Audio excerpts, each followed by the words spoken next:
પાટણ જિલ્લાના રાધનપુર ખાતે સરકારની યોજના અનુસાર આદિવાસી સમાજના લોકોને સામાજિક કામોની અંદર ઉપયોગી એવા તે હેતુસર રાધનપુર નગરપાલિકા દ્વારા આદિવાસી ભવન કોમ્યુનિટી હોલ બનાવવા માટે ખાતમુહૂર્ત કરવામાં આવ્યું હતું। આ પ્રસંગે મોટી સંખ્યામાં 3 તાલુકાના આદિવાસી ભીલ સમાજના અગ્રણીઓ ઉપસ્થિત રહ્યા હતા। તો રાધનપુરનો વિકાસની અંદર સહભાગી બની વિકાસને વેગ પકડાવતા જાગૃત ધારાસભ્ય લવિંગજી સોલંકી, જિલ્લા પંચાયતના ન્યાય સમિતિના ચેરમેન બાબુલાલ ઈશ્વરભાઈ, કરસનભાઈ ફોજી, અજયભાઈ રાણા, નગરસેવક પ્રવીણભાઈ રાણા, ડાયાજી ઉકાજી, આદિવાસી સમાજના પ્રમુખ હરજીભાઈ, પ્રભુભાઈ, મનસુખભાઈ ખુબાજી સહિતના આદિવાસી ભીલ સમાજના 42 ગામના લોકો ઉપસ્થિત રહ્યા હતા। આ પ્રસંગે સમાજના હિત માટે સરસ મજાના આદિવાસી ભવન કોમ્યુનિટી હોલનું ખાતમુહૂર્ત કરવામાં આવ્યું। આ પ્રસંગે સમગ્ર સમાજની અંદર ખુશીનો માહોલ છવાયો હતો। સાથે સાથે સમાજ દ્વારા સરકારનો આભાર વ્યક્ત કરવામાં આવ્યો હતો।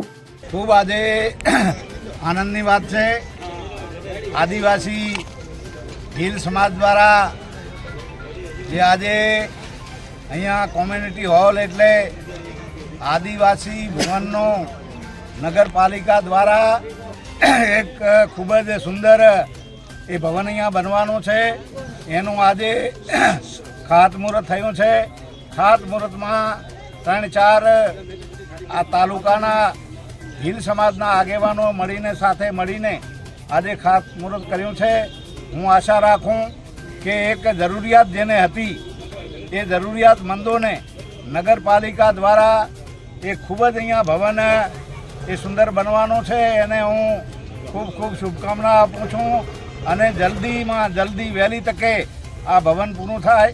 હું ધારાસભ્ય તરીકે હું પણ એમને મદદરૂપ થઈશ, જે કાંઈ મારી ગ્રાન્ટમાંથી પણ આ વંડો બનાવવા જે કાંઈ થાય તો એમાં હું 5 લાખ રૂપિયા સુધીની હું એને ગ્રાન્ટની મદદ કરવાનો છું અને આમાં બધા સાથે મળીને એક રસ રહીને સંપ રાખીને આપણું આ કાર્ય જલ્દી પૂરું થાય એવી હું શુભકામના પાઠવું। બોલો આદિ સમાજ કી જય।